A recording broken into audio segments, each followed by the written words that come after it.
ये सत्य घटना है परमात्मा कबीर जी की एक अविश्वसनीय महिमा की, जो उन्होंने लोदी वंश के एक दिल्ली के बादशाह सिकंदर लोदी के साथ की।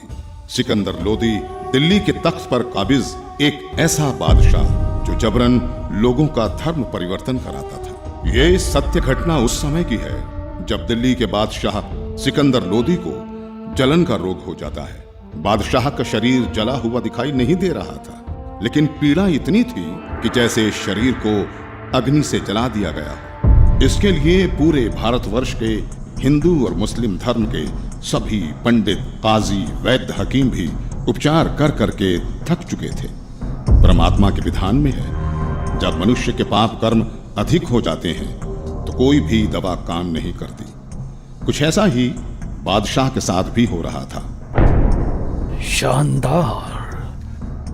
अल्लाह के फजल से ये दवा जरूर हमारे जलन के रोग को ठीक कर देगी, इंशाअल्लाह। राजा सिकंदर लोदी ने सभी प्रकार की औषधि सेवन की, बड़े बड़े वैद्य बुला लिए गए, लेकिन बादशाह पर कोई भी औषधि काम नहीं कर रही थी। यहां तक कि सिकंदर लोदी ने उन्हें ठीक करने के बदले मुंह भोला इनाम भी रख दिया था, लेकिन सर्व उपाय निष्फल ही रहे। बादशाह सलामत, अब आपकी तबीयत कैसी है? पीर जी, हमें जरा भी आराम नहीं हुआ। बाहर से नहीं दिखता, लेकिन पीड़ा इतनी अधिक होती है कि जैसे किसी ने हमारे शरीर को जला दिया हो। बादशाह सलामत, हम सभी ने आपको वो हर दवा दी है जो ऐसे रोग में दी जा सकती है। बादशाह सलामत, लगता है ये कोई लाइलाज बीमारी है जिसका ठीक होना नामुमकिन है। गुस्ताखी माफ बादशाह, अगर आपकी इजाजत हो तो हम आपसे कुछ कहना चाहते हैं, क्योंकि हम सबको ये पता है कि आपको ये लाइलाज रोग अल्लाह की मर्जी से हुआ है, तो इसका इलाज भी हम वैद्य नहीं बल्कि कोई पहुंचा हुआ संत फकीर ही कर सकता है। और हम ऐसे ही एक सिद्ध महापुरुष को जानते हैं। कौन है वो? काशी में कबीर नाम के एक महापुरुष हैं।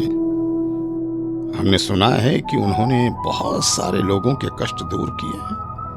उनमें मुर्दे तक को जीवित करने की शक्ति है। बादशाह सलामत, अगर वो रहम कर दें तो ये रोग एक लम्हे में खत्म हो सकता है। मौलवी साहब, आप कैसी बातें कर रहे हैं? इतने बड़े बड़े हकीम और वैद्य जो रोग ठीक नहीं कर सके, वो भला एक कबीर कैसे ठीक कर सकता है? हमें तो लगता है कि अब हमें इस रोग के साथ ही आखिरी दम तक जीना पड़ेगा। अब तो जीने की चाह भी खत्म होती जा रही है। गुस्ताखी माफ करें जहांपना, लेकिन कबीर जी कोई साधारण पीर नहीं है। वो चाहें तो कुछ भी कर सकते हैं। ठीक है, हमारे काशी चलने का बंदोबस्त किया जाए।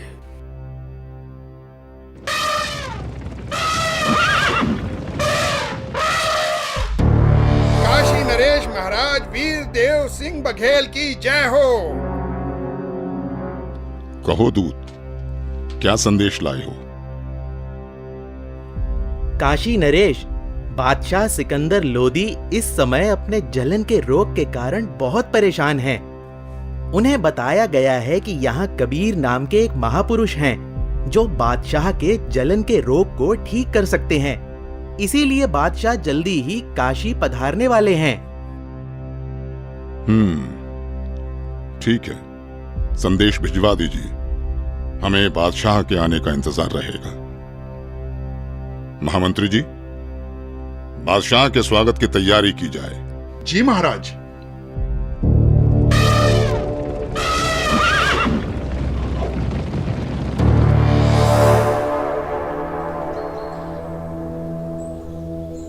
बादशाह सलामत, कृपया भोजन ग्रहण करें। वीरदेव, मैं तुम्हारी खातिरदारी से बहुत प्रसन्न हूं, लेकिन मैं कुछ भी खा नहीं सकता। मैं अपने जलन के रोग से बहुत ज्यादा परेशान हूं। इस समय पूरे जहां में हमसे ज्यादा दुखी कोई नहीं। मुझे मालूम हुआ है कि यहाँ काशी में कबीर नाम के कोई संत हैं। आप उनके बारे में जरूर जानते होंगे, इसलिए मेरी ख्वाहिश है कि आप हमें कबीर जी से मिलवाओ। सुना है इस पृथ्वी पर केवल वही एक हैं जो मेरे इस रोग को ठीक कर सकते हैं।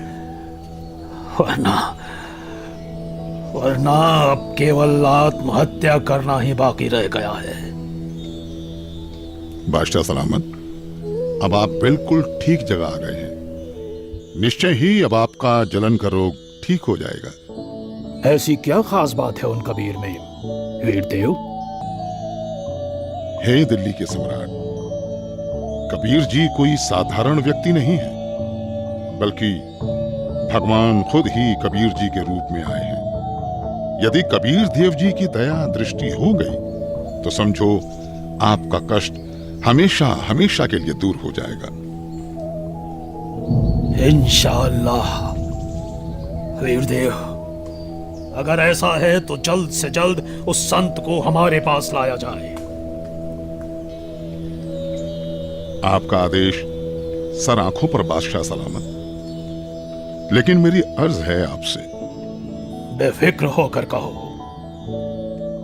बादशाह, कहते हैं कि संत को कभी आदेश देकर नहीं बुलाना चाहिए, और कबीर प्रभु जी तो संतों के संत हैं। फिर भी यदि हम उन्हें आदेश देकर बुलवा भी लें और उन्होंने आपके रोग को दूर करने की कृपा ही नहीं की, तो फिर उनका आना ना आना एक समान होगा।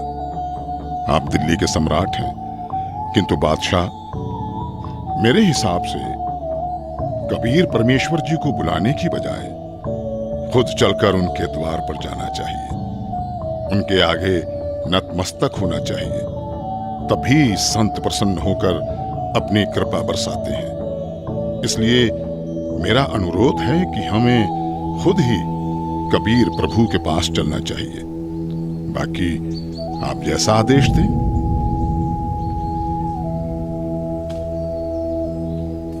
ठीक है, मुझे अभी कबीर जी के घर ले चलो। मैं अभी के अभी कबीर जी से मिलना चाहूंगा। बादशाह सलामत, कबीर प्रभु जी रोज शाम को अपने गुरु रामानंद जी के पास जाते हैं, जहां वो सभी भक्तों के साथ मिलकर आरती किया करते हैं। अभी हमें श्री रामानंद जी के आश्रम ही चलना होगा। इंशाअल्लाह। हे परवरदिगार, लाज रखना। आपके दर्शनार्थ आश्रम की ओर निकल तो पड़े हैं, किंतु वहां तो स्वामी जी ने मुसलमानों का अंदर जाना वर्जित किया हुआ है। दया करना भगवान।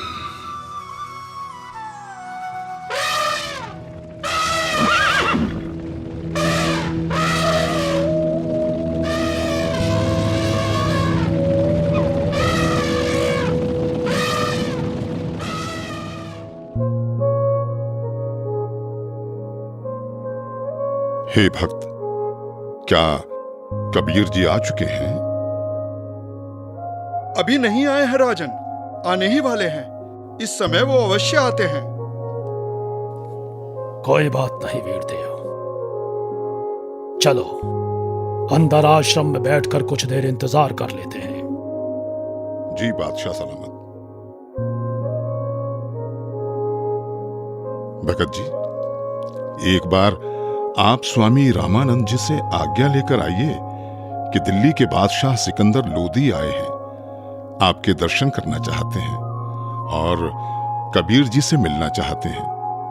कबीर जी आए तब तक यहां आश्रम में कुछ देर आपके पास बैठना चाहते हैं।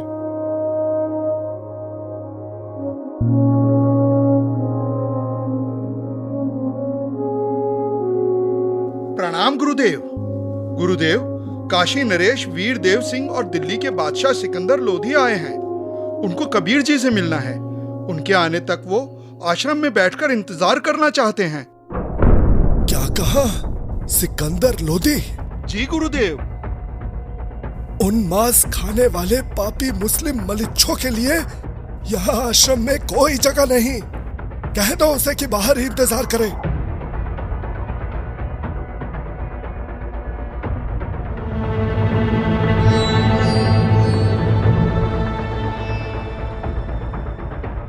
हे राजन, स्वामी जी ने बादशाह को अंदर आने से मना कर दिया है। मुसलमानों का आश्रम में प्रवेश निषेध है।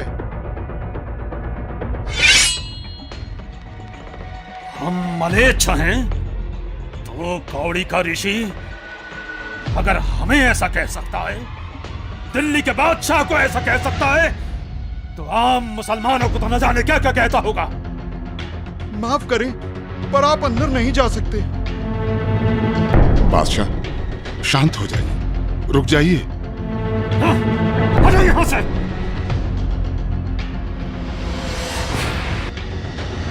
रामानंद हमें काफिर और मलेच्छ कहता है। अभी बताते हैं तुझे कि हम कौन हैं।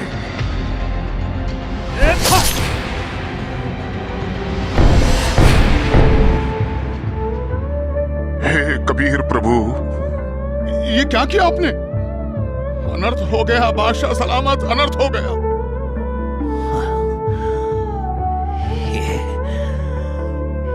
ये मैंने क्या कर दिया?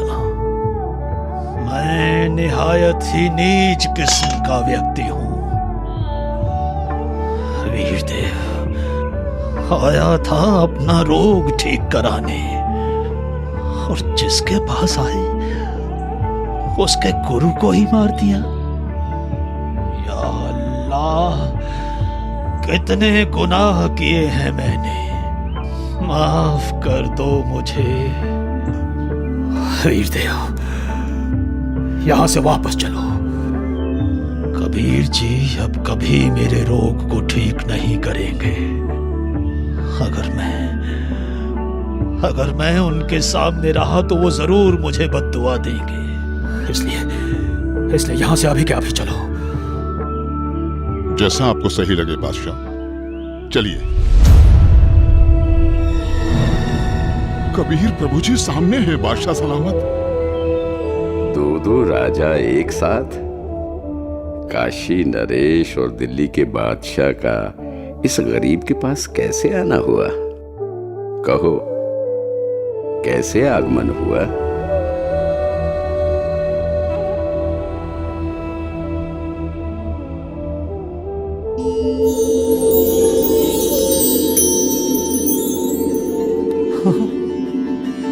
मेरी जलन मेरी जलन तो ठीक हो गई।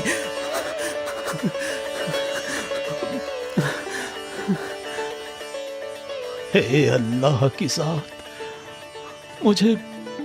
मुझे माफ कर दो। मैं बहुत नीच आत्मा हूं, मैं बहुत पापी हूं। क्या बात है राजन? हे परवरदिगार, जिस उद्देश्य से मैं आया था वो तो आपके आशीर्वाद मात्र से ठीक हो गया। मेरे शरीर में जलन का असाध्य रोग था, जिसका कोई उपचार नहीं हो रहा था। उस भयंकर पीड़ा को आपने पल भर में दूर कर दिया परवरदिगार। लेकिन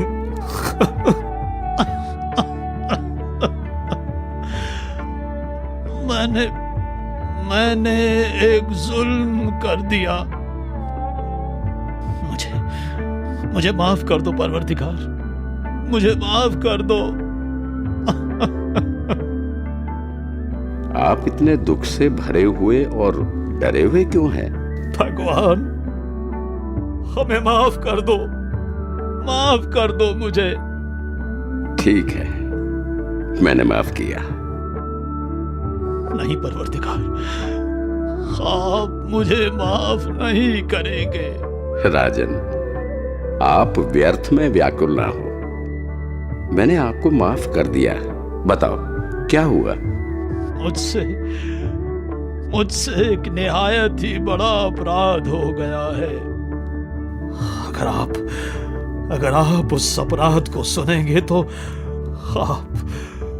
आप मुझसे खफा होकर मुझे बद्दुआ देंगे और मैं फिर से वैसा ही हो जाऊंगा जैसा यहां आया था। इसलिए मैं खौफजदा हूं। आखिर ऐसा क्या हुआ है बादशाह? रामानंद जी ने काफी तीखे अल्फाज बोले और मेरे पर पहले से ही बादशाह होने का नशा हावी था। मुझे गुस्सा आ गया और मुझसे उनकी हत्या करने का अपराध हो गया। मालिक, आप तो खुद ही अल्लाह की जात हो, सबके जहन की बात जानते हो। बादशाह, सच तो ये है कि कोई किसी को नहीं मारता। स्वामी जी की मौत आज होनी थी और आपके हाथों से ही होनी थी। ये पहले से ही निश्चित था। कोई बात नहीं, मन को दुखी मत करो। जो होना निश्चित था हो गया।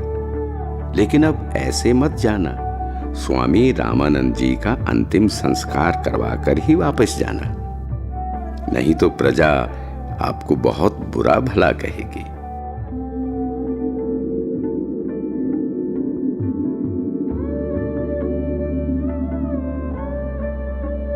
वीरदेव, आज मुझे अल्लाह मिल गए, ऐसे महापुरुष जिनके आशीर्वाद देते ही मैं स्वस्थ हो गया। और मैंने इतना जुल्म किया, फिर भी उन्होंने मुझ पर गुस्सा तक नहीं किया। राजा ने ये क्या किया? अनर्थ हो गया।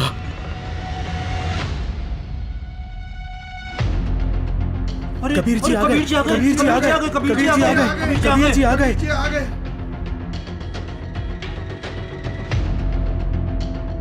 हे भगवान, सिकंदर लोधी ने अपने गुरुदेव की हत्या कर दी।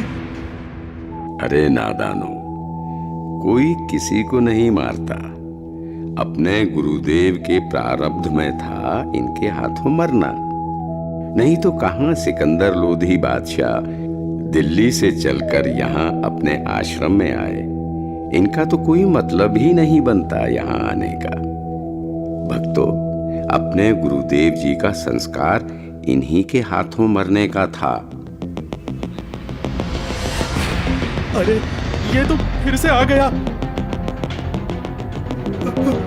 अब ये क्या करेगा? गुरुदेव, आरती का समय हो गया।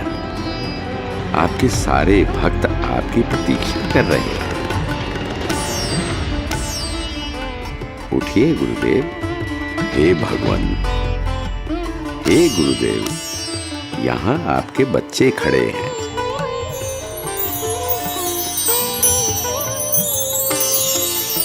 भगवान, बंदी छोड़ कबीर साहेब की जय हो। बंदी छोड़ कबीर साहेब की जय हो। हे कबीर देव जी, ये मेरे शरीर के आधे हिस्से से खून और आधे हिस्से से दूध कैसे निकला? क्या राज है इसके पीछे? गुरुदेव, आप तो परम ज्ञानी हो, आपको तो सब पता है। आप तो बस मुझे महिमा देना चाहते हैं, इसलिए आप मुझसे ये प्रश्न कर रहे हैं। गुरुदेव, आपने अपने इस दास कबीर को गुरु मंत्र देकर हिंदुओं से तो छुआछूत की बुराई को दूर कर दिया, लेकिन मुसलमानों से आप अभी भी नफरत करते हैं। गुरुदेव, कोई भी जाति, धर्म, मजहब बुरा नहीं होता। लोग बुरे हो सकते हैं, हम उन्हें सही रास्ते पर ले जाने ही आए हैं। हम उनकी बुराई को दूर करेंगे, ना कि उन्हें खुद से दूर करेंगे। आप अभी तक मुसलमानों से नफरत करते हो, आप मुक्ति प्राप्त नहीं कर सकोगे। मैंने तो अपना सारा जीवन ही मुक्ति पाने के मार्ग में लगा रखा है। अब मैं क्या करूं? हे भगवान, मुझ पर दया करो। राजन, मैं तो बहुत ही निकृष्ट इंसान हूं। पहले भी मैं ब्राह्मणों के अलावा किसी को अपने पास नहीं आने देता था, और अभी भी मेरे अंदर ये दोष था कि मैं मुसलमानों से नफरत करता था। लेकिन आज परमात्मा कबीर जी की कृपा से मेरे मन से ये मैल चला गया। दुनिया के लिए मेरे शिष्य बनकर लीला कर रहे हैं, किंतु सच तो यही है कि ये सर्व सृष्टि रचनहार है, और मैं भी इन्हीं की शरण में हूं। राजन, मैंने तुम्हें बहुत बुरा भला कहा, मुझे क्षमा करना। मुझे माफ करें गुरुदेव, मैं एक नीच इंसान हूं।